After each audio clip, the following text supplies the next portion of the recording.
Hello, Math 120, and this is Professor Gonzalez, and I'd like to do some problems from section 6.3. And if we take a look at 6.3, we are multiplying radical expressions. That's the idea. Some of the ideas, some of the rules that we have. If I take a look over here, let's take a look at this product rule.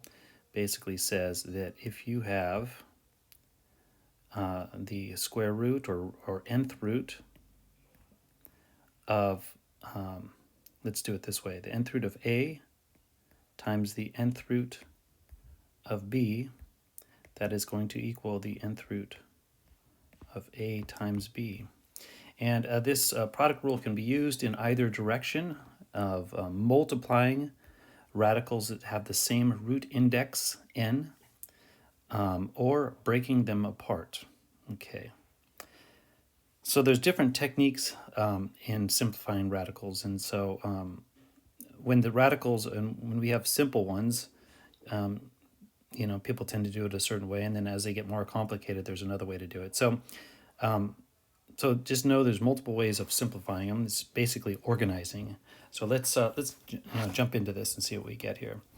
So this rule basically says if the root index are the same, we are allowed to multiply the radicands inside. The radicands are the numbers inside the radicals. Well, when you don't see an index, that means it's implied a 2. And so these are square roots, which means we are allowed to multiply them together. Now, when I multiply two radicals together, I usually like to factor them first, to look at their factors to see if I have any perfect squares or perfect cubes. But as you can see, 2 is prime, and so is 13. So there's only single factors. That's as far as you could break them down to. And there's only one 13, there's only one 2. So there's no way that you can simplify that. What I mean by simplify it is when you see a 2 here, we're looking for two of the same numbers being multiplied, which would be called a perfect square. There isn't a perfect square, so all we do is just multiply that up, and then we cannot simplify that further because there are no perfect squares in there. Okay, let's take a look at another one here. Let's go. So it says use the product rule to multiply. So once again, the important thing here is that this is a square root and this is a square root. So they both have the same exact root index. So we're going to go ahead and multiply them now. And when we multiply these binomials, x plus 2 times x minus 2, we see that this is a difference of two squares. And so from experience, you know that the middle term will always cancel out, leaving x squared minus 4. So when we multiply these two radicals together, we end up getting the square root of x squared minus 4. So probably the idea of this particular problem is to test you on something, because when you see this perfect square, you're going to think I should simplify that because this is this is a square root. So why wouldn't I simplify that perfect square? And the problem with this is that the problem is this subtraction symbol. Whoops. The problem is this subtraction symbol. When we're simplifying radicals, you can simplify perfect squares, and perfect squares are going to be factors, right? Let me see if I can write something else. So 25 square root of 25. Of course, 25 is 5 times 5. They're factors, right? They're not being added or subtracted, they're being multiplied. And because they're being multiplied, repeated multiplication of the same factor is a perfect square. And when that perfect square matches your index of 2, then it simplifies out. So the problem is that these are terms, they're not factors. And so factors will simplify out if you have two of the same exact factor. But when they're terms, it won't work. Okay, so we will go ahead and call that good. Now let's take a look at the next one. Multiply the radical expression. Once again, we want to make sure that we know why we're allowed to do this. And we are allowed to do this because, why? Because of those indices are the same. Okay. Now, before we multiply and make the numbers big and then have to sort them out, personally, I prefer to factor. Now remember, the goal on this one, because the index is 7, we want to get 7 of the same exact factors. If we have 7 of the same exact factors, we have it to the 7th power, which means it's going to simplify because a root index is 7. But when I take 14 and factor it down, I get what? 2 times 7? And 3 is already factored completely as 3. I don't even have perfect square here, right? I don't even have 2 factors that are being repeated. I would have to have 7 of the same factor being repeated to simplify it out. So this tells me that I can just go ahead and use the product rule without having to worry about having to simplify the 7th root. There aren't any 7th powers in there. So I just would multiply that up, and I would just say, what? 14 times 3 is 42. And then let's move on to our variable of p. And that would be p to the first times p to the third, which is p to the fourth. Well, that's still not enough to simplify, because you would need p to the 7th. Wow, that always goes back to the wrong, that must be a setting I have, to the wrong thickness after I go. Okay, anyhow, I'm learning with this new, I got a new iPad. Anyhow, so you can see that p to the fourth is not going to simplify because we need 7 because it's the 7th root. So our final answer is right there. It's called the 7th root of 42p to the fourth. Let's move on to number 4. Number 4 says to simplify the radical. Now I'm going to use the product rule that I showed you right here. Where'd it go? I showed you somewhere, I thought. Did it disappear? Oh, it's all the way over here. I'm going to show you the product rule,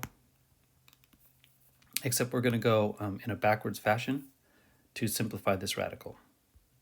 So this is number 4, and the fastest way to do this is to break this down into 2 factors, one having a perfect square in it. So if you realize that 4 times 6 is 24, and I use the product rule in reverse, right?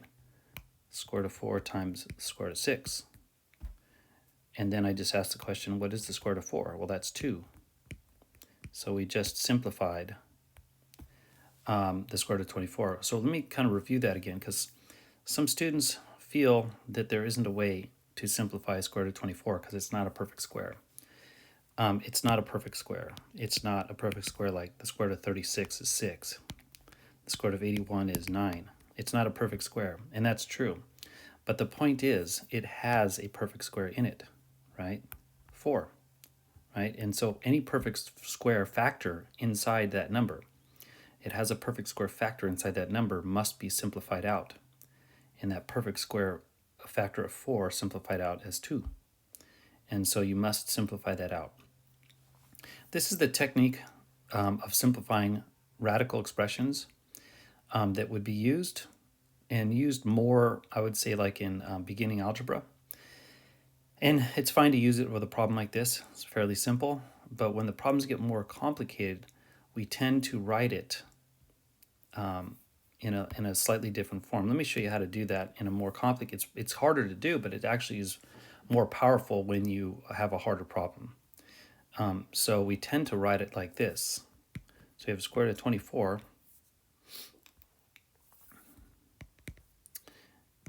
And we'd break that into, so you would realize that that was 4 times 6. And we tend to want to, of course, 2 times 2, so we'd want to write that as a 2 to the 2nd power. And that's more of a common way to do this, especially when the problems get more complicated. So what that highlights for us, is that when the index and the power match up, what do? You bring out that base, right? So that base of 2 would come out, and so the final answer would be 2 root 6. Of course, 6 is 2 times 3, so there is not a perfect square factors in 6. So that would be your final answer. And I think that's a little more of a complicated way of doing it, but it works really great for complicated problems that have different indices, and it's really good for our brain to realize that the power and the indices are matching up, and that's where the simplification is happening, even if those powers and indices are 4, 5, 6, 7 different index, different powers, right? The power and index have to be the same, but I'm talking about different than this problem. So let's take a look at another problem, number 5. It says simplify the expression, please. And so what do we need to do? It's always really good to remember what our goal is. And our goal is a power of 3, right? Having the same factor repeated 3 times. So what I would do is I would take 16 and start breaking that down, right? 4 times 4, and well, that's repeated twice, so that's not going to work for a cube root. We need 3. So then we break that down further, 2 times 2, and 2 times 2. Well, we've got actually repeated 4 times, but we don't want to write it repeated 4 times because we want to match up with what we're looking for. We are looking for a cube root. So we're looking for a cube, right? A cube root looks for a cube to simplify with. So we would prefer to write this as, a cube, which would be those 3. So that would be 2 to the third times a leftover 2. So I'm going to write it like this, 2 to the third times 2. And when I write it that way, it really highlights that this power, 2 to the third, matches up with that index. And these are inverses of each other, just like addition, subtraction, multiplication, division. Right? So think of it as if they undo each other. Now, that means that this part is going to simplify out as a 2, and what's left inside that is not a perfect cube is that single 2. When we simplify out of the radical, you always multiply with anything that's on the outside. So that's just going to be 7 times 2 is 14. This is 14, cube root of 2. And sometimes the question is, why do we multiply? And I think the product rule probably explains that the best. You can see how I changed the square root of 24 using the product rule. The square root of 4 times the square root of 6. And then when you simplify the square root of 4, it is because of the product rule being multiplied to whatever is on the outside. So that kind of shows that. Okay, so let's move on to the next problem, number 6. Number 6, and I want to be really careful. Let me zoom out so you can see the directions. This becomes kind of critical, the directions do. Simplify the radical expression, and then this right here is super important. It says assume that all variables can be, and then there's the most important part of that, can be any real number. When it says they can be any real number, and you have a variable under the radical, like x, this gets to the rule that we looked at on the last section, 6.2, which says, maybe I review it real quick over here. This rule says that if you have a radical that has an index, the index is even, so let's just take the square root, and you have a variable. So you would say, well, my power is matching my index. So what comes out is the x. And that'd be right if x is a positive number. But if x was a negative number, because we don't know what x is, right? X is a variable. But if x was a negative number and we had this same exact situation like -3, and the power matches the index, and you said, well, the power matches the index, so out comes -3, you would be wrong, because what is -3 times -3? Well, -3 times -3 is actually a +9, and +9 equals 3, which is not equal to that. So what this rule tells us that we have to do is we have to take the absolute value in this situation. So it says when you have, let me state it again, when you have a variable under the radical, because we don't know if it's positive or negative. I mean, this actually is true for if it's not a variable, but when it's not a variable, often students will catch it because they'll see, oh, -3 squared, well, that's a positive number. And so I shouldn't say it only applies to variables. It applies here as well, because this has to be a 3. But like I said, I think a lot of students would actually catch it without, they would actually fix it themselves without thinking about the absolute value. But when it's a variable, we don't know what the sign is and we cannot catch it. So it must be left as the absolute value of x to show that. Once again, this is true for even indices. Even. Odd indices are not a problem, because odd indices would, the outcome would be negative, or it would be, yeah, the outcome in this case would be a negative. So let's go ahead and go to this problem, and I want you to think about this because it's going to be frustrating when you're doing these problems and you're getting them right except you're forgetting the absolute value sign. And in those cases, I want you to look at the directions, and it would say something like, assume that all variables can be any real number. If it says assume all variables are positive or something like that, or greater than or equal to 0, well, then you don't have to worry about the absolute values. But in this case, they're saying any real numbers, and remember, real numbers go from the negative to the positive side, so it's all numbers that we pretty much know in this class at this point. So let's go ahead and simplify this, knowing that. We start off by looking at 80, and we see that 80 can be broken down to, I don't know, 8 times 10 is what's coming in my head right now. And I know that 8 is 4 times 2, and 4 is 2 times 2 times 2, and 10 is 2 times 5. So that's what it factors down to. But you know, what we're really looking for is a perfect square. So instead of doing the perfect square twice, 4 times 4, right? Why don't we just, let me say that differently. Instead of doing the perfect square of 2 squared and then another 2 squared, why don't we group these together and call it 4 times 4, right? Times 5. That would be the easiest way to do it. If you grouped them together and said 2 squared times 2 squared, that would also work. It's just more pieces. This one is just a perfect square, 4 squared times 5. Okay, that's the way I'm going to go. I just want to highlight that it still works if you write it as 2 squared times 2 squared times 5. You would just simplify perfect square. You just do 2 twice. But this is a little bit faster, so that's the way I'm going to show. So the numbers are going to be, what, 4 squared times 5.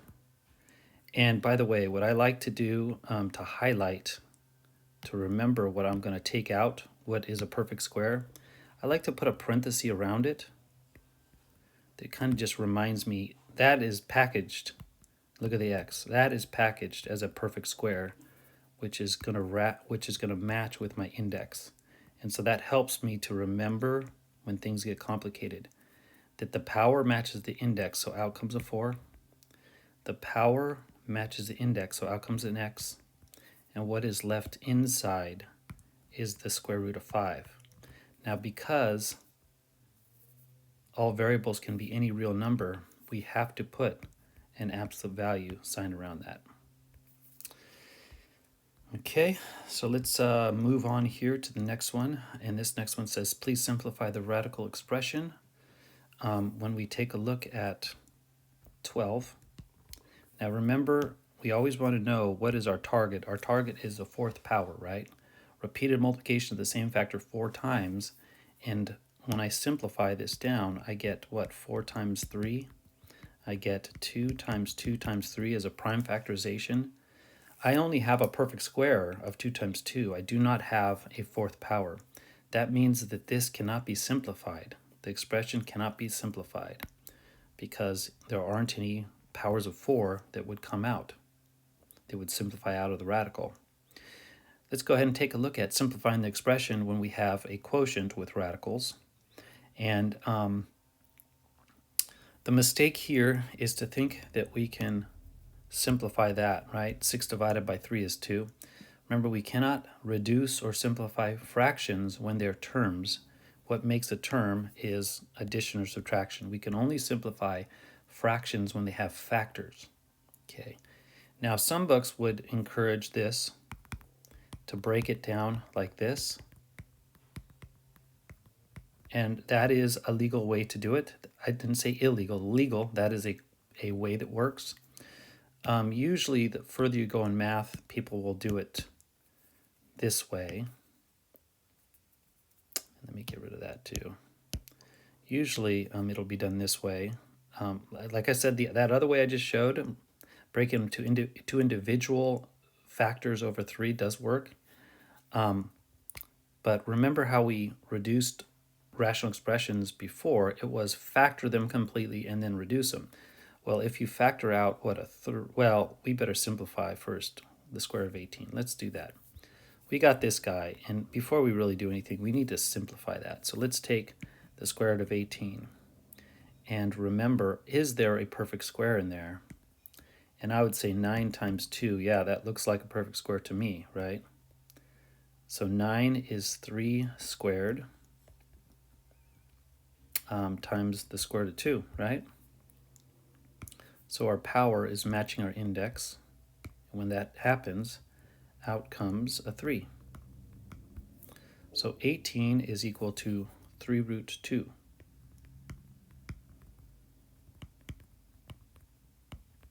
So that's what I've got. So the next step that I want to do is I want to see, is there a common factor that I can factor out? And the answer is yes. There's a common factor of 3 that factors out, which leaves us with 2 plus root 2. And if that's a little bit confusing, I do want to remind you that this is being multiplied, right? So if this said 6 plus 3x, you would have no problem probably of saying, oh, factor out a 3, and this is 2 plus x, right? So when you distribute, 3 times 2 is 6, 3 times x is 3x. But really, this is kind of a similar thing. It's not a variable. You don't have a variable x in this case. You don't have a variable x, but you do have the square root of 2, which kind of operates in a similar way when you're factoring. Okay, they're both being, this x is being multiplied by 3, and this root 2 is being multiplied by 3. Okay. Anyhow, so when we take a look at this, we have a 3 in the denominator, and so that's how we can see, oh, wow, we have common factors of 3's, which leaves us with the final answer, which would be 2 plus the square root of 2. Let's take a look at this one. Simplify the radical expression, and notice they have the statement right here. Assume that y, the variable y, is greater than or equal to 0. Well, that means that we don't have to worry about absolute values. I'm going to put a note.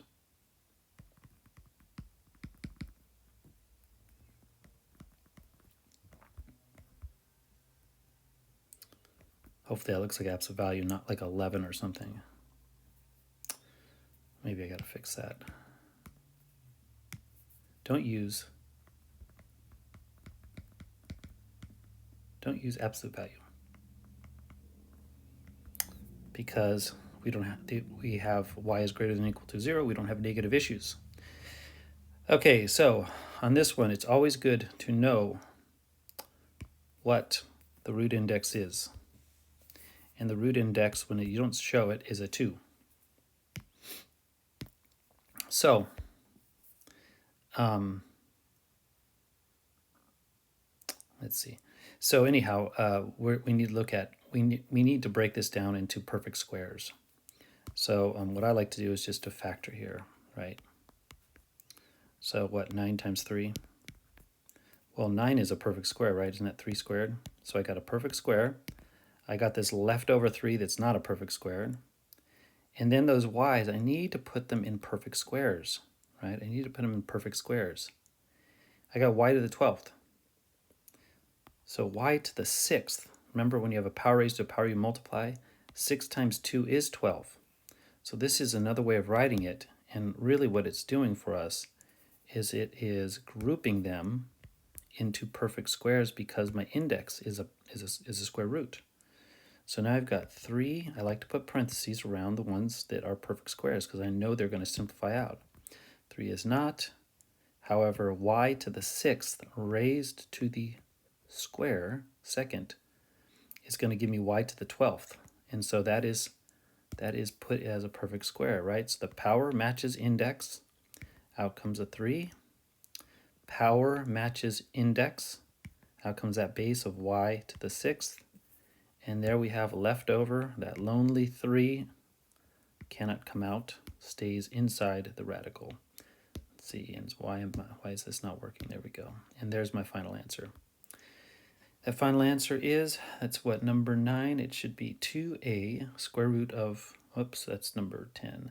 Should be 3y to the 6th, the square root of 3. Let's take a look at this one. Simplify the radical, and I better look at the assumption here. Assume that all variables are greater than or equal to 0. Oh, great, okay. Greater than or equal to 0, I don't have to worry about absolute values. So I will go over here and take care of business without that worry. Once again, it's always good to realize what is the root index, and it is 2. So I need to look for perfect squares. How about 4 times 2? Well, I know 4 is a perfect square. That is 2 squared. And then a, well, I can write that as a squared times a. So in effect, I've written this as perfect squares, right? So I'm going to put parentheses to remind me to simplify out that. That is not. A squared is a perfect square, and that is not.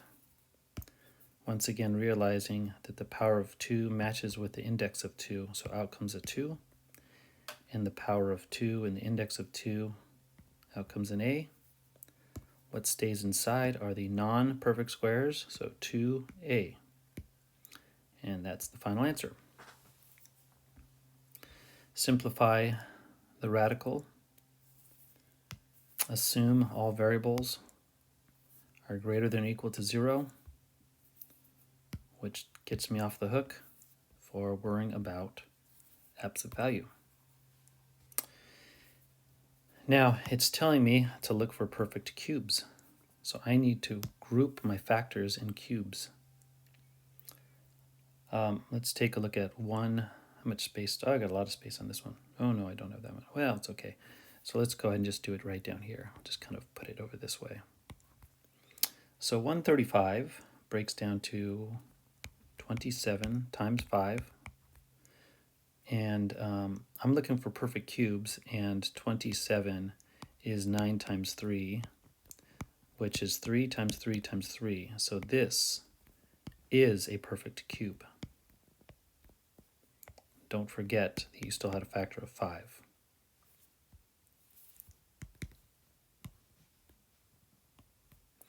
So 1 to 35, we're going to break that down to 3 cubed times 5. Let's take care of our variables. Remember, my goal is to write this as a perfect cube. So x raised to what gives me to, gives me to 9. And you're right, it's going to be 3. Let me get a little more space on that.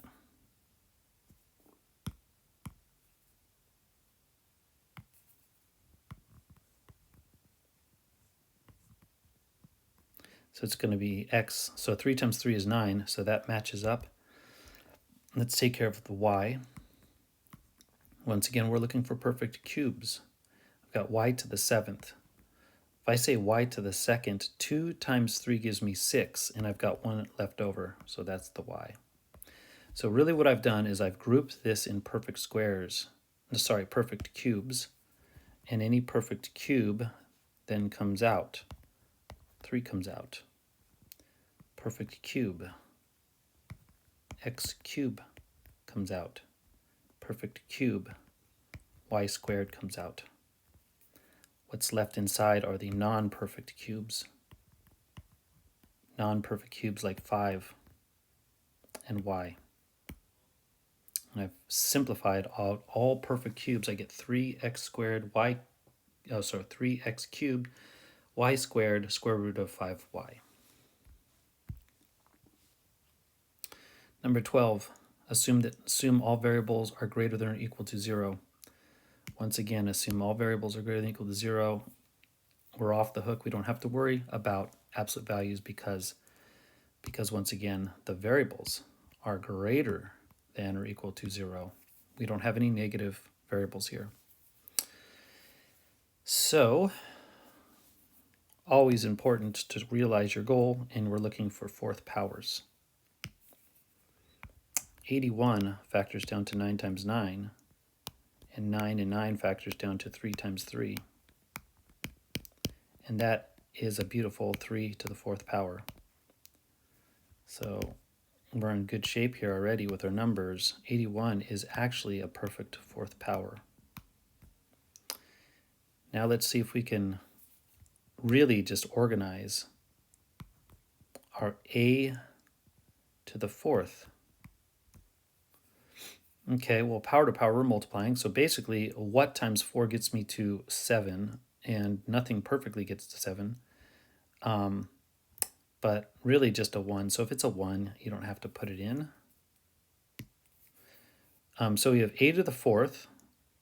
So how many a's do we have left? Well, if there's starting with 7 of them, a to the 4th, and then we have a to the 3rd.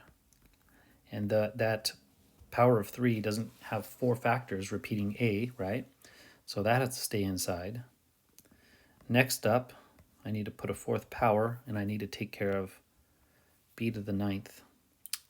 Well, 4 doesn't go into 9, but we can say, how about b raised to the 2nd? 2 times 4 is 8. Well, 9 leaves us with one more b. So now we've organized ourselves in a nice way that, whoops, not that way, that's a power of 4, which matches my index, so out comes a 3. Power of 4 matches my index, so out comes an a. Power of 4, there's my index 4, out comes a b to the 2nd. And the rest of it is not a 4th root, so it must stay inside and will not simplify out. And there's my answer for number 12, and that should say 3ab squared, 4th root of a cubed b. Okay, number 13, and what's our little assumption? Assume that the variables are greater than or equal to 0. So once again, greater than or equal to 0. We're off the hook. We don't have to worry about absolute values. And, we don't have variables, so we probably would catch it anyways, because numbers, you can see if they're positive or negative.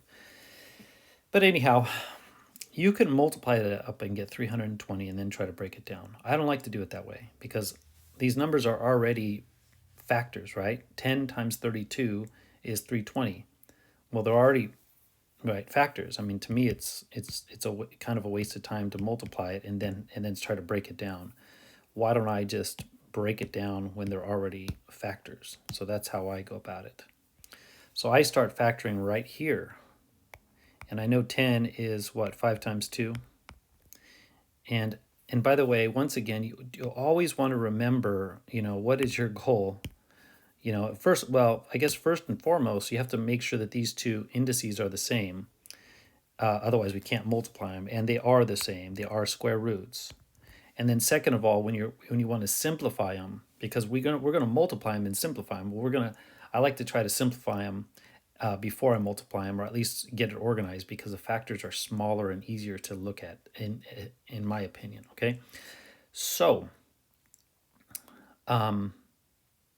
what I would like to do, my goal is to try to find perfect squares, right? Repeated factor of a number, like 5 times 5, 6 times 6, that kind of thing. 32, I know already because I've done this stuff a lot, that there's lots of factors. So you're going to say, well, how do I know when to stop? So I'm just going to factor it all the way down to primes and then talk about that.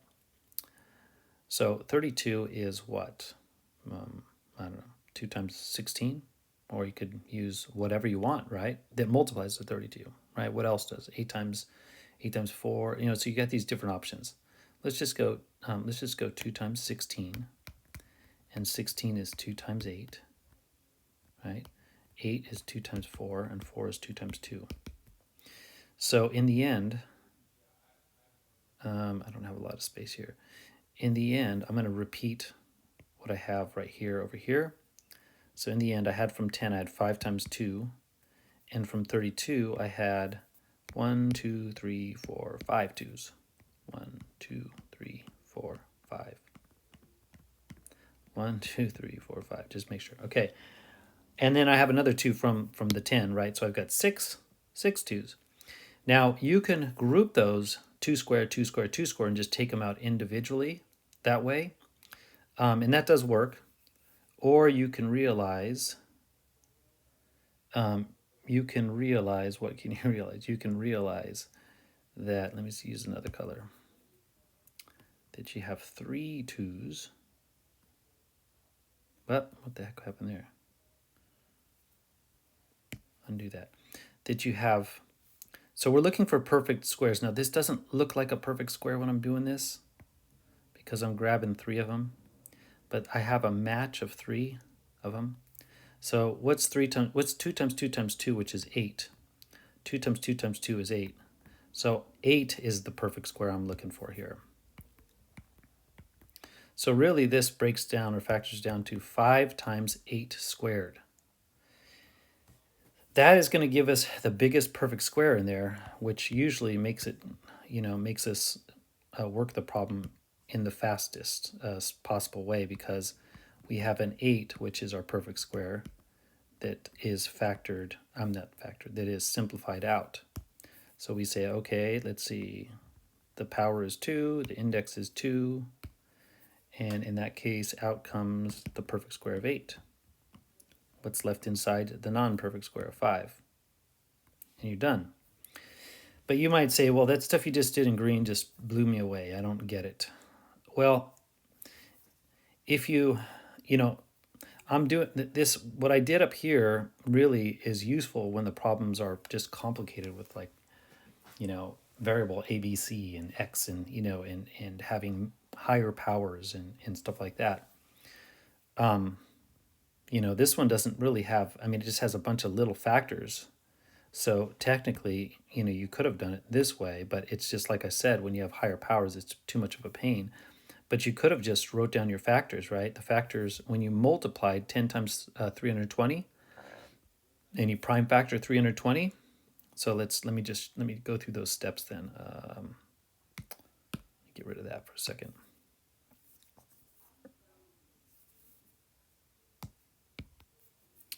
So if we did this problem in a different way, which would be, we've got square root of 10 times the square root of 32, and you multiplied those and you get the square root of 320, and then you prime factored them, which is this step right here, which gives us the square root of, what did that say?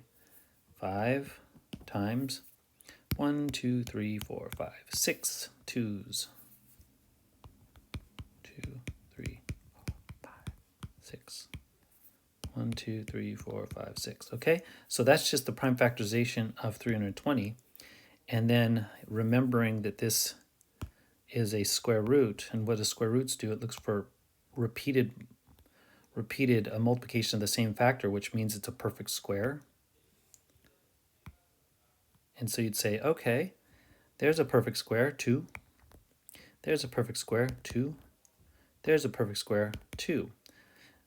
And what is left inside the radical is the thing that's not a perfect square, which was 5. And what is 2 times 2 times 2? Well, it's 8 square root of 5. So some students remember that from high school, or it's more visual for them or something. But like I said, having that many, so, if we had things where like to the 10th power, you'd have to do 10 of them, and it gets really clumsy with all the variables and stuff. And so getting a system like this, where you say, my power is matching my index, so it simplifies out, really does, especially with the higher power problems, organizes it better. And it also really kind of gets that idea of inverse, that power and that root, square root and second power and square roots are inverses. Fifth powers and fifth roots are inverses, and they kind of undo each other. Okay, it's kind of a good thing to start to see. Multiply and simplify the radical, and what are we assuming? Assuming that variables are greater than or equal 0, so don't have to worry about absolute values. Greater than or equal 0, don't worry about absolute values. Awesome. Let's go ahead and do the problem. Remembering that our target is 3 perfect cubes. So I take a look at 45 and I start breaking that down. This is what, number 14. So I think, well, this is 15 times 3. And 15 is 5 times 3. And we still have that 3 right there. So we have a perfect square, but we don't have a perfect cube yet. But wait a minute, that number is going to be multiplied eventually. So that is 3. That would, maybe I'll bring this down here. That would give us 3 times 5 to make 15. Well, that's awesome because I now have a perfect cube, right? I have 3 cubed.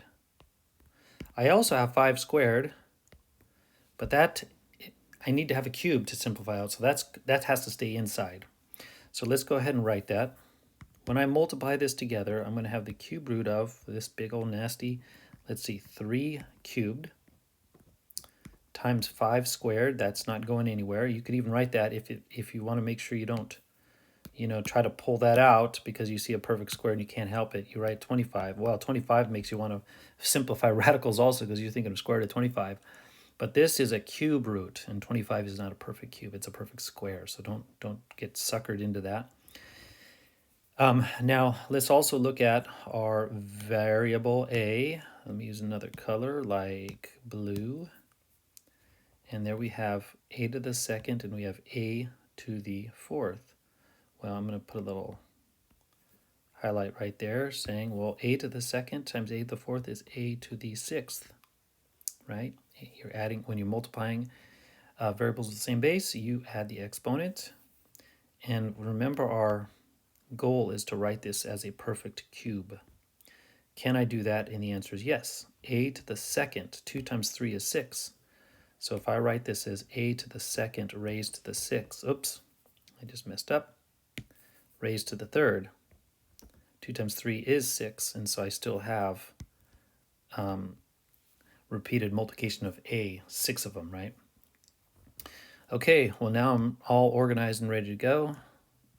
Cube matches the cube root, so out comes a 3. And cube matches with the cube root right there, so out comes a squared.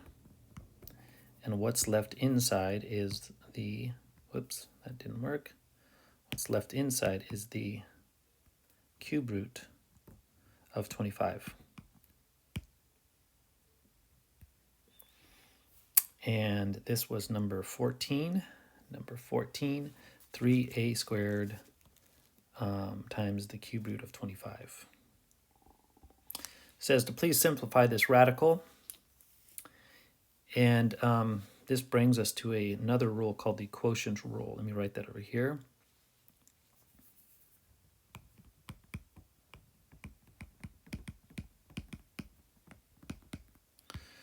So the quotient rule, it says that if you have the square root of a over the square root of b, and remember, let's not call them square root, let's make it general, nth root. So the root indices have to be the same. And oh, by the way, we don't want to divide by 0, so the nth root of b cannot equal 0. If you have this quotient, you are allowed to rewrite this quotient as that fraction. So the quotient, so the fraction a over b is to the nth root. And this can be, sometimes it's beneficial to write it this way, and sometimes it's beneficial to go backwards and write it this way. So that's the quotient rule. Okay.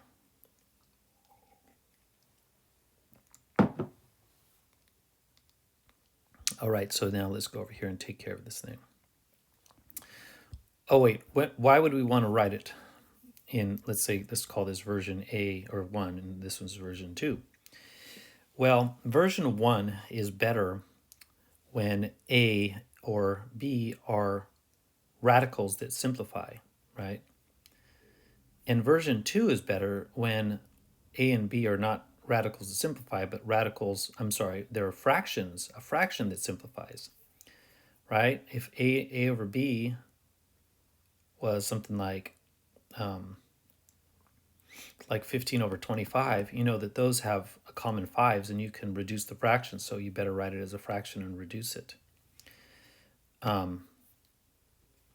Okay, so, and actually that wouldn't be too bad to leave it as that's probably not a good example because 15 over 25, well, 25 was a perfect square. If it's a square root, you probably want to leave it this way. So I would kind of have to know what the index is in this problem. It's n. So let me talk about the advantages of one over the other in this particular problem. So this is written as a fraction, right? See the fraction inside the radical? And as a fraction, can 19 over 36 reduce as a fraction? No, 19 over 36 will not reduce as a fraction. However, if I use the quotient rule, the square root of 19, that doesn't go anywhere, but the square root of 36 does. That's a perfect square. So this square root of 36 is 6, and we have the square root of 19 over 6, and we're done. And we just simplified the radical.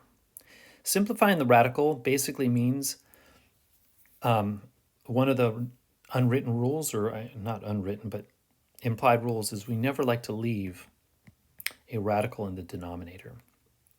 Okay, and next section after this, we get into how to take care of that. In this particular problem, it just kind of fixed itself because 36 was a perfect square. But that's just something to note.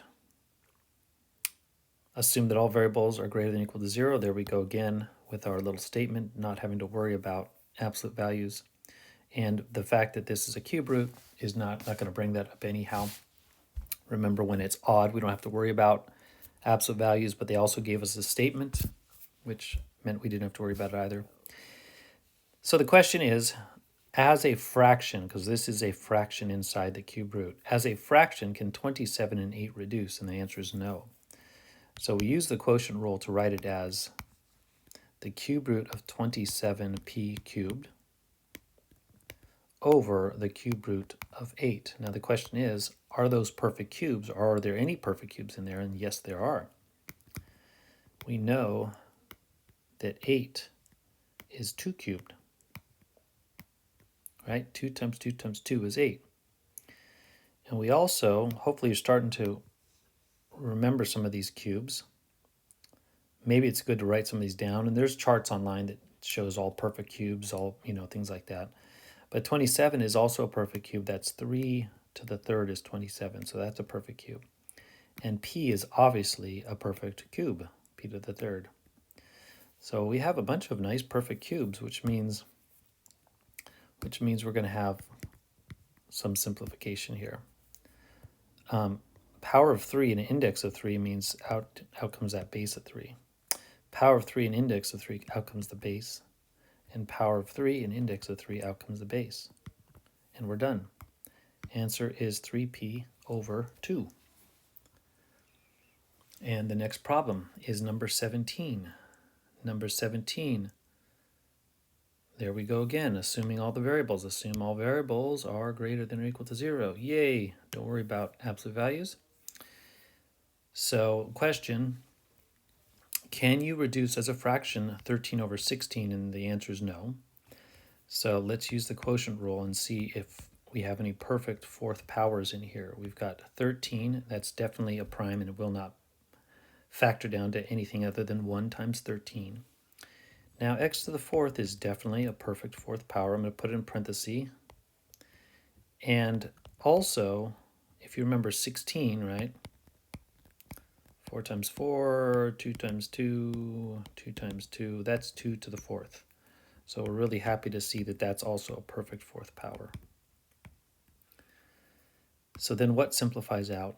Well, a power of 4 and an index of 4 will simplify out, so out comes the x. Unfortunately, the fourth root of 13 must stay inside. Down below, we have a fourth power and an index of 4, so out comes a 2. And so there's our answer simplified. That's going to be x times the fourth root of 13 over 2. Number 19. Once again, we're assuming that all variables are greater than 0. Awesome. Don't worry about absolute values. We look at this and we notice something, right? This is the square root over a square root. And something that's kind of enticing is that 64 and 16 and n to the fifth over n, these are going to reduce as fractions. So we'd prefer to write this using the quotient rule as fractions. That would be 64 n to the fifth over 16 n. So really at this step, we're not really concerned about the radical. We're thinking just the fraction. We're just thinking about the fraction. Just the fraction, right? And we can see that 64 over 16, well, you can just do it the old-fashioned way and just say 16 goes into 16 once, 16 goes into 64. How many times? 4 times. So we're just left with a 4 up top. And we could also say, well, we have one common n, so they're going to reduce, leaving us with n to the fourth. So that fraction actually will simplify down to 4n to the fourth. Now we're thinking about, right, we don't see an index. So if we don't see an index, we know for sure that that is square root. So we want to write these as perfect squares. So how about if we write 2 squared is 4, and n to the second raised to the second, that's a perfect square. So once again, when our power matches our index, out comes a 2. And when our power matches our index, out comes an n squared. And we get 2n squared. And this is number 18. Number 19. Assume that all variables can... whoa, there we go. Let's be careful now. I'm going to go yellow. Assume that all variables can be any real number. We got to really watch out for these guys. Can be any real number. That means that if we have an even index, we're going to have to apply that absolute value. Must use absolute value. That is if you have an even root index. Oh, I had more space. Oh, I had a lot more space. Jeez, I thought I was cut off. Must use absolute value with even, with an even index. Oh, I have an even index. I better be careful. Star. Absolute value sign. Remember that. It's easy to forget. So what I want to do here is I want to see if I can look at that 162 and if I could break that down to have any fourth powers, right? So I know 162, I could use a calculator and say, well, let's see, 2 times 81. Ooh, 81. 9 times 9, and 9 is 3 times 3. And this 9 is 3 times 3. So this is what it factors down to. That's looking real good, because when I put all of those 3's together, I got a 3 to the fourth. And I am looking, searching high and low for fourth powers because that gets simplified with a fourth root. Now don't forget that that 2 is still there and that doesn't get to come out. And then finally, I'm looking at this guy right here, and that's already a perfect fourth power. So this is pretty easy, other than don't forget about absolute value of your number, right? Don't forget about that. So let's continue on, not making sure we don't forget. The power of 4 matches the index of 4, so out comes a 3. The power of 4 matches the index of 4, so out comes an n. And what's left inside is the fourth root of 2. Don't forget your absolute value because n can be any real number. And that's your answer. It's going to be 3 times the absolute value of n times the fourth root of 2.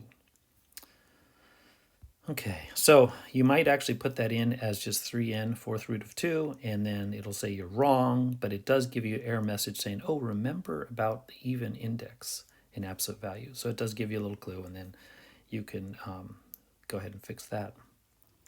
But try to remember on the first side because you want to get it right on tests and quizzes. So really got to pay attention to the wording right there. Any real number. How about this one? Assume variables can be any real number. There it is again. I'm going to go ahead and highlight that. And also the fact that I've got a index of 2, I really, really must be careful with this. Okay. So let's go ahead and see what we can find any perfect squares in here. And what is 28? What does 28 factor down to? Probably the easiest one is 4 times 7. And 4 is 2 squared. So we've got a perfect square there. So I'm going to write 2 squared times 7. 7 is not a perfect square. I've got p squared. There's another perfect square. I think I want to rewrite that parenthesis. P squared. And q is just a lonely old q, and it's not a perfect square. So we look at our index of 2, matches our power, so out comes a 2. There's a power of 2 index, so out comes the base of p. What stays inside is the square root of 7q. Don't forget that this is an even index, and p could be any real number, positive or negative, so we have to do the absolute value. So the answer for number 20 is 2 absolute value of p square root of 7q. Oh, back to a little bit easier. Assume that all variables are greater than 0. Greater than 0 means I don't have to worry about negative and absolute values. So when I look at this, I ask myself the question, this is a fraction, can 81 and 25 reduce easily, or y or x? No, they cannot. So I'm going to rewrite this using the quotient rule of the square root of 81 y squared over the square root of 25 x squared. And you might be able to see these quick. Now, breaking these down to 9 squared and going from there, if you see the perfect squares, then just write them down, right? That's fine, 9y. But I'm a teacher, right? I got to show my steps, make sure people know what's going on. So I'm going to show this really maybe even an extra step here because this problem's not too bad. But I know that 9 squared is 81, and I know y squared is y squared. Down below, I know that 5 squared is 25, and I know x squared is x squared. So I just took the time to rewrite these as perfect squares. Like I said, I think this step could be skipped. This could be done in your head, but I'm just going with being consistent with what I'm doing. Power of 2 matches the power of 2, right? So out comes a 9. Power of 2 matches the index of 2, so out comes a y. Did I say power of 2 matches the power of 2 on the first one? I don't even know. I'll have to go back and check the recording. If I did, it's power of 2 matches the index of 2. Okay. And then down below, we've got power of 2 matches index of 2, so out comes a 5. And power of 2 and matches the index of 2, so out comes an x. And so that's my answer. It says don't worry about those variables because variables assume that they're greater than 0, so we don't have to worry about absolute values in this problem. This was what, number 21? Number 21 should be 9y over 5x. Awesome. Number 22, assume that all variables are greater than or equal to 0. We're off the hook in terms of absolute values and negatives, so we don't have to worry about that. We got a quotient, and the question here is, if this was written as a fraction, are there any common factors that I could reduce? And yeah, there are, for sure. A's and B's, and I don't know, is 252 divisible by 7? And yes, it is. So, this definitely would be better to write it as a fraction, because then we could reduce that fraction. So we're going to write it as one big square root. Now, oh, wait, be very careful. Let me stop for 1 second. We do want to be very careful and realize, different color, realize that this guy right here is not under the radical. So if you're going to break these things apart, you better, you cannot put that in the radical. It's not under the radical sign. But we do want to write the rest of it as under one radical, so we can technically reduce the common factors. 252, a to the 7th b over 7a b to the 3rd. Okay, so let's see what happens here. The very first thing we want to do, we went through this trouble for a reason, and what was the reason? The reason is that we're trying to look for common factors here. Like, what does 252 divided by 7 give us? And that gives us a 36. That was nice. Remember, this is still under the radical symbol, and that was 36 up top. And when we take a look at a to the 7th over a, you reduce 1a, leaving an a to the 6th up top. And finally, I guess I'll use color on this one. When you're looking at those two guys, you're going to reduce a common b, leaving what? B squared on the bottom. Okay, now that you have reduced all that you could reduce as fractions, now we're going to actually pop this back into individual. Using the quotient rule again, we're going to write this as the square root of 36, a to the 6th over the square root of b squared. And you might be able to just go right in for the answer, and that would be fine. I'm going to take an extra step and show that 36 is 6 squared, and a is a cubed raised to the 2nd, right? 3 times 2 is 6, so that matches up. And this is really already set for us, right? Okay, so now we're going to continue to simplify. So here we go. The power of 2 matches the index of 2, so out comes a 6. The power of 2 matches the index of 2, so out comes an a to the 3rd. And the power of 2 matches the index of 2, so out comes a b. And there we are, finished up with 6a to the 3rd over 5b.